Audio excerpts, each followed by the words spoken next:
আমরা নবীন, আমরা তরুণ, আমরা জাতি, ভবিষ্যৎ দেশ ও জাতি সেবাই হবে আমাদের জীবনে শপথ। আসসালামু আলাইকুম। মজিদ জান্নাহ ফাউন্ডেশন স্কুল অ্যান্ড কলেজের পক্ষ থেকে আজকের পাঠে সকলকে জানাচ্ছি স্বাগতম। প্রিয় শিক্ষার্থীরা, তোমাদের সাথে রয়েছে সৈয়দ জহিরুল ইসলাম। আজকে আমি আলোচনা করব, তোমরা সিলেবাস দেখেছো যে তোমাদের প্রথম ফাইনাল সেমিস্টার পরীক্ষায় তথ্য যোগাযোগ প্রযুক্তি এই বইয়ের 1 থেকে 4 অধ্যায় থেকে তোমাদের প্রশ্ন হবে, এবং ইতিমধ্যেই আমরা থিওরিক্যাল বিষয়গুলো কমপ্লিট করেছি। আর যেহেতু তোমরা জানো যে তোমাদের পরীক্ষাটি মূলত তথ্য যোগাযোগ প্রযুক্তির পরীক্ষাটি মূলত এমসিকিউ ভিত্তিক হবে, তাই আজকে আমি প্রথম অধ্যায় থেকে বেশ কিছু গুরুত্বপূর্ণ এমসিকিউ নিয়ে তোমাদের সাথে আলোচনা করব। আজকের পাঠ শিরোনাম হচ্ছে বহু নির্বাচনী প্রশ্ন উত্তর। এই পাঠ শেষে তোমরা যে বিষয়গুলো শিখতে পারবে, বহু নির্বাচনী প্রশ্নগুলো থেকে প্রস্তুতি নিতে পারবে এবং নিজের মেধা যাচাই করতে পারবে। প্রথম প্রশ্ন, পৃথিবীর সবাই নিচের কোনটিকে 21 শতকের সম্পদ হিসেবে মেনে নিয়েছে? অপশনগুলো হচ্ছে কম্পিউটার, জ্ঞান, ইন্টারনেট, ফেসবুক। সঠিক উত্তর হচ্ছে জ্ঞান। 21 শতকের পৃথিবীর অর্থনীতি কি ধরনের? অপশনগুলো হচ্ছে জ্ঞান ভিত্তিক, প্রযুক্তি ভিত্তিক, ব্যক্তি ভিত্তিক না যন্ত্র ভিত্তিক। সঠিক উত্তর হচ্ছে জ্ঞান ভিত্তিক।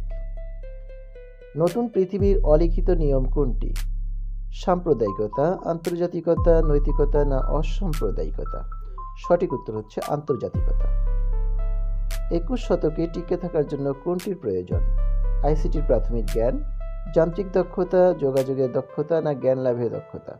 সঠিক উত্তর হচ্ছে আইসিটির প্রাথমিক জ্ঞান। পরের প্রশ্ন, চার্লস ব্যাবেজ একজন প্রকৌশলী, একজন গণিতবিদ, কম্পিউটারের জনক। সঠিক উত্তর তিনটি, কারণ তিনি একাধারে একজন প্রকৌশলী, একজন গণিতবিদ এবং কম্পিউটারের জনকও তাকে বলা হয়। কত সালে বিজ্ঞানীরা বুঝতে পারেন অ্যাডা অ্যালগরিদম প্রোগ্রামিং এর ধারণা প্রকাশ করেছিলেন? সঠিক উত্তর হচ্ছে 1953 সালে। পরের প্রশ্ন, বেতার যন্ত্রের আবিষ্কারক কে? সঠিক উত্তর হচ্ছে মার্কনি। এবারের প্রশ্ন, আরপানেট ইলেকট্রনিক মাধ্যমে পত্রালাপের সূচনা কবে হয়? 1917 সাল, 1981 সাল, 1971 সাল নাকি 1991 সাল? সঠিক উত্তর হচ্ছে 1971 সাল। পরের প্রশ্নটি হচ্ছে, স্টিভ পল জবস কবে জন্মগ্রহণ করেন? স্টিভ পল জবস 1955 সালে জন্মগ্রহণ করেন।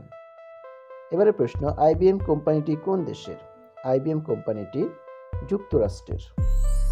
পরের প্রশ্নটি হচ্ছে, এইচটিটিপি এর পূর্ণরূপ কোনটি? এইচটিটিপি এর পূর্ণরূপ হচ্ছে হাইপারটেক্সট ট্রান্সফার প্রোটোকল। এবারে প্রশ্ন, 2014 সালের মে মাসের পরিসংখ্যান অনুযায়ী বিশ্বে কত কোটি মানুষের ফেসবুক ব্যবহার রয়েছে? সঠিক উত্তর হচ্ছে প্রায় 119 কোটি।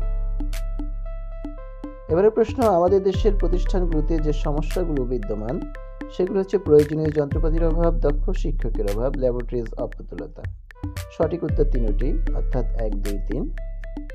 এবারের প্রশ্ন হচ্ছে, শাসন ব্যবস্থায় ও প্রক্রিয়ায় ইলেকট্রনিক বা ডিজিটাল পদ্ধতির প্রয়োগকে কি বলা হয়ে থাকে?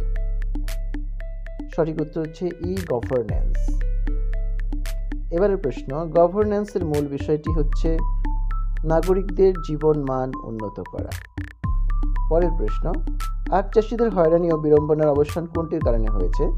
এটা সঠিক উত্তর হচ্ছে ই পুরজি। এবারের প্রশ্ন, লিপফ্রগ এর অর্থ কি? লিপফ্রগ এর অর্থ হচ্ছে বড় বড় লাফ দেওয়া। পরের প্রশ্নটি হচ্ছে, আধুনিক কম্পিউটারের জনক কে? সঠিক উত্তর হচ্ছে চার্লস ব্যাবেজ। প্রোগ্রামিং ধারণার প্রবর্তন করেন কে? আমরা জানি যে প্রোগ্রামিং ধারণা প্রবর্তন করেন অ্যাডা লাভলেস। এবারে প্রশ্ন, কম্পিউটারের প্রথম প্রোগ্রামের ধারণা প্রবর্তন করেন কে? এটারও সঠিক উত্তর অ্যাডা লাভলেস। পরের প্রশ্ন, তারবিহীন এক স্থান থেকে অন্য স্থানে বার্তা প্রেরণের প্রথম সফল হন কে?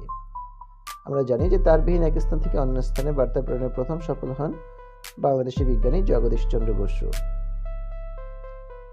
মাইক্রোপ্রসেসর কত সালে আবিষ্কৃত হয়?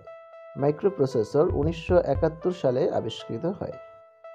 এবারের প্রশ্ন, নিচের কোনটির আবিষ্কারের ফলে নেটওয়ার্কের মাধ্যমে কম্পিউটারসমূহের মধ্যে আন্তঃসংযোগ বিকশিত হতে শুরু করেছে? সঠিক উত্তর হচ্ছে আরপানেট। পরের প্রশ্ন, সর্বপ্রথম ইন্টারনেট প্রোটোকলের ধারণা দেন কে? সর্বপ্রথম ইন্টারনেট প্রোটোকলের ধারণা দেন রেমন্ড স্যামুয়েল টমলসন। এবারের প্রশ্ন, ডস অপারেটিং সিস্টেম কোন প্রতিষ্ঠান প্রস্তুত করেন? ডস অপারেটিং সিস্টেম প্রস্তুত করা হচ্ছে মাইক্রোসফট। এবারের প্রশ্ন, সামাজিক যোগাযোগ মাধ্যমে ফেসবুকের আবিষ্কারক কে? এবারের প্রশ্ন, সামাজিক যোগাযোগ মাধ্যম ফেসবুকের আবিষ্কারক কে? আমরা জানি যে ফেসবুকের আবিষ্কারক হচ্ছে মার্ক জুকারবার্গ। পরের প্রশ্ন হচ্ছে, টেলিভিশন দেখে যে শিক্ষা অর্জন করা হয় তাকে কি বলে? তাকে বলা হয় ই লার্নিং। এবারের প্রশ্ন, কোনটির মাধ্যমে শিক্ষার্থীদের মধ্যে নতুন পৃথিবী দ্বার উন্মোচিত হয়েছে? এটার সঠিক উত্তর হচ্ছে ইন্টারনেট। পরের প্রশ্ন হচ্ছে, স্বল্প খরচে এবং দ্রুত টাকা পাঠানোর পদ্ধতি কোনটি? সঠিক উত্তর হচ্ছে EMTS। পরের প্রশ্ন, দেশের সকল জমির রেকর্ডের অনুলিপি কোন সেবার মাধ্যমে সহজে পাওয়া যায়? সঠিক উত্তর হচ্ছে ই-পর্চা। পরের প্রশ্ন, একজন লোক ঘরে বসে কোন সেবার মাধ্যমে বিশেষজ্ঞ চিকিৎসকের পরামর্শ নিতে পারে? সঠিক উত্তর হচ্ছে টেলিমেডিসিন। পরের প্রশ্ন, ইন্টারনেটে পণ্য ক্রয় বিক্রয় করার পদ্ধতির নাম কি? এটার পদ্ধতির নামটি হচ্ছে ই-কমার্স। এবারে প্রশ্নটি, কোনটির মাধ্যমে দ্রুত সময়ে ই-কমার্সের মূল্য পরিশোধ করা যায়? আমরা জানি যে ক্রেডিট কার্ডের মাধ্যমে। পরের প্রশ্ন, শিল্প বিপ্লব কবে সংঘটিত হয়েছিল? সঠিক উত্তর হচ্ছে অষ্টাদশ থেকে ঊনবিংশ শতাব্দীতে। পরের প্রশ্ন, একবিংশ শতাব্দীর প্রয়োজনীয় দক্ষতা কোনটি? একবিংশ শতাব্দীর প্রয়োজনীয় দক্ষতা হচ্ছে সৃজনশীলতা। পরের প্রশ্ন, কোন ডিভাইসটি চার্লস বেবেজ তৈরি করেন? চার্লস বেবেজের তৈরিকৃত ডিভাইসের নাম হচ্ছে অ্যানালিটিক্যাল ইঞ্জিন। এবারের প্রশ্ন, ইমেল সিস্টেম কে প্রথম চালু করেন? ইমেল সিস্টেম প্রথম চালু করেন হচ্ছে রেমন্ড টমলসন। পরের প্রশ্ন, বর্তমান বিশ্বের অন্যতম বৃহৎ প্রতিষ্ঠান কোনটি? অন্যতম বৃহৎ প্রতিষ্ঠান হচ্ছে অ্যাপল। এবারের প্রশ্ন, বিল গেটসের তৈরি প্রতিষ্ঠানের নাম কি? আমরা জানি যে বিল গেটসের তৈরি প্রতিষ্ঠানের নাম হচ্ছে মাইক্রোসফট। পরের প্রশ্ন, WWW এর জনক কে? WWW এর জনক হচ্ছে টিম বার্নার্স-লি। পরের প্রশ্ন হচ্ছে, ই লার্নিং এর পূর্ণরূপ কোনটি? ই লার্নিং এর পূর্ণরূপ হচ্ছে ইলেকট্রনিক লার্নিং। এবারের প্রশ্ন, ইমেইলের পূর্ণরূপ কি? ইমেইলের পূর্ণরূপ হচ্ছে ইলেকট্রনিক মেল। এবারের প্রশ্ন, SMS এর পূর্ণরূপ কি? SMS এর পূর্ণরূপ হচ্ছে শর্ট মেসেজ সার্ভিস। পরের প্রশ্ন, বর্তমানে গ্যাস, পানি ও বিদ্যুৎ বিল পরিশোধ করার সহজ উপায় কি? সহজ উপায় হচ্ছে মোবাইলের মাধ্যমে। এবারের প্রশ্নটি হচ্ছে, EMTS এর পূর্ণরূপ কি? EMTS এর পূর্ণরূপ হচ্ছে ইলেকট্রনিক মানি ট্রান্সফার সিস্টেম। পরের প্রশ্ন, বাংলাদেশের ডাক বিভাগের EMTS এর মাধ্যমে 1 মিনিটে কত টাকা পর্যন্ত পাঠানো যায়? 1 মিনিটে সর্বোচ্চ 50,000 টাকা পর্যন্ত পাঠানো যায়। পরের প্রশ্ন, COD পদ্ধতি কি? COD পদ্ধতি হচ্ছে ক্যাশ অন ডেলিভারি। এবারের প্রশ্ন, সামাজিক যোগাযোগের জন্য সবচেয়ে জনপ্রিয় ওয়েবসাইটগুলো কোনটি? এটি সঠিক উত্তর হচ্ছে ফেসবুক ও টুইটার। পরের প্রশ্ন, ফেসবুক কত সালে চালু হয়? আমরা জানি ফেসবুক 2004 সালে চালু হয়। 140 অক্ষরের মধ্যে বার্তাকে কি বলা হয়? 140 অক্ষরের বার্তাকে বলা হয় টুইট। বর্তমান সরকার কত সালের মধ্যে ডিজিটাল বাংলাদেশ গড়ার পরিকল্পনা করেছিলেন? 2021 সাল। বাংলাদেশের প্রথম স্যাটেলাইটের নাম কি? বঙ্গবন্ধু স্যাটেলাইট 1। পরের প্রশ্ন, নিজস্ব স্যাটেলাইটের মালিক হিসেবে বিশ্বে বাংলাদেশের অবস্থান কততম? সঠিক উত্তর হচ্ছে 57তম। এবারের প্রশ্ন, ডিজিট শব্দটির অর্থ কি? সংখ্যা। পরের প্রশ্ন, ফাইবার অপটিক নেটওয়ার্ক বসানোর পর কোনটি সহজলভ্য হয়েছে? ইন্টারনেট। এবারের প্রশ্ন, তথ্য প্রযুক্তির পুরো সুবিধা পেতে হলে কোনটির প্রয়োজন? দক্ষ জনশক্তি। ই গভর্নেন্সের মাধ্যমে কোনো কার্যক্রমের সময়কাল কতদিন হতে পারে? দিনে 24 ঘন্টা, সপ্তাহে 7 দিন এবং বছরে 365 দিন। ভবিষ্যতে চাকরির জন্য যেসব দক্ষতার প্রয়োজন হবে: অফিস সফটওয়্যারের ব্যবহার, ইমেলের ব্যবহার, ইন্টারনেটের ব্যবহার। সঠিক উত্তর 3টি, অর্থাৎ 1, 2 এবং 3।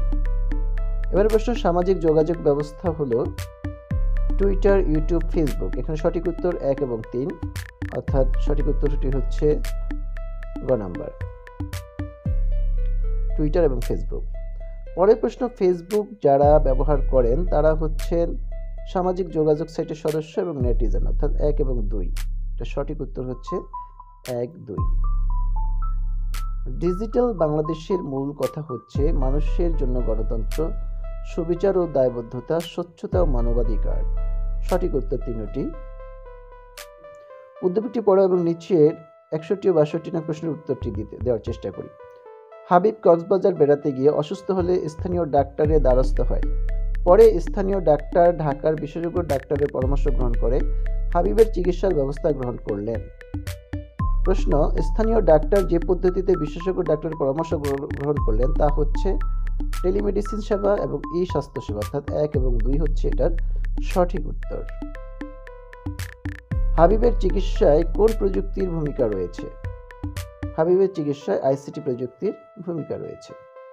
পরের উদ্দীপকটি হচ্ছে আব্দুল মান্নান সাহেব একজন দক্ষ আধুনিক ব্যবসায়ী। তিনি বিভিন্ন প্রযুক্তি ব্যবহার করে অনলাইনে পণ্য ক্রয় বিক্রয় করে থাকেন। প্রশ্ন, অনলাইন ক্রয় বিক্রয়ের মাধ্যম হচ্ছে debit card, credit card, ID card. সঠিক উত্তর ডেবিট কার্ড এবং ক্রেডিট কার্ড, অর্থাৎ 1 এবং 2 হচ্ছে সঠিক উত্তর। আব্দুল মান্নান সাহেব ব্যবহৃত প্রযুক্তির নাম কি? ই-কমার্স।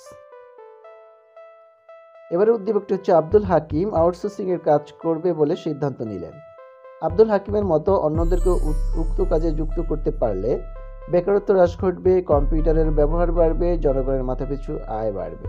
সঠিক উত্তর 1 এবং 3, অর্থাৎ বেকারত্ব হ্রাস পাবে এবং জনগণের মাথাপিছু আয় বাড়বে। আব্দুল হাকিমের সিদ্ধান্ত বাস্তবায়নের জন্য সুবিধাজনক মাধ্যম কোনটি? সুবিধাজনক মাধ্যম হচ্ছে কম্পিউটার ও ইন্টারনেট। এবার উদ্দীপকটি হচ্ছে মনিরুজ্জামান তথ্য প্রযুক্তিতে উচ্চতর প্রশিক্ষণ গ্রহণ করে কয়েকটি কম্পিউটার ক্রয় করে বাড়িতেই আইটি ফার্ম চালু করেছে। সেসহ আরও 50 জন কর্মী নিয়ে অনলাইনে কাজ করে অর্থ উপার্জন করেন। প্রশ্ন, শিল্পের উৎপাদন কাজে কম্পিউটার ব্যবহারের ফলে পণ্যের গুণগত মান বৃদ্ধি পাবে, উৎপাদন ব্যয় কম হবে, বাজারের চাহিদা বৃদ্ধি পাবে। সঠিক উত্তর 3টি, অর্থাৎ 1, 2, 3। এবারের প্রশ্ন, উদ্দীপকে মনিরুজ্জামানের অর্থ উপার্জনের পদ্ধতিকে বলা হয় আউটসোর্সিং। পরের উদ্দীপক হচ্ছে কবির ঢাকায় না গিয়ে অনলাইনের মাধ্যমে সরকারি ঢাকা কলেজে ভর্তির জন্য আবেদন করল। কবির ভর্তি ফরম নিচের কোনটির মাধ্যমে পূরণ করেছিল? সঠিক উত্তর মোবাইল ফোনের মাধ্যমে। এবারে প্রশ্ন, উদ্দীপকে প্রযুক্তির কোন ধারণার ব্যবহার লক্ষ্য করা যায়? ই-গভর্নেন্স। থাকো, সুস্থ থাকো এবং নিরাপদে থাকো এই প্রত্যাশা জানিয়ে আজকে সবাইকে ধন্যবাদ জানিয়ে আজকের ক্লাস এখানেই শেষ করছি। আল্লাহ হাফেজ।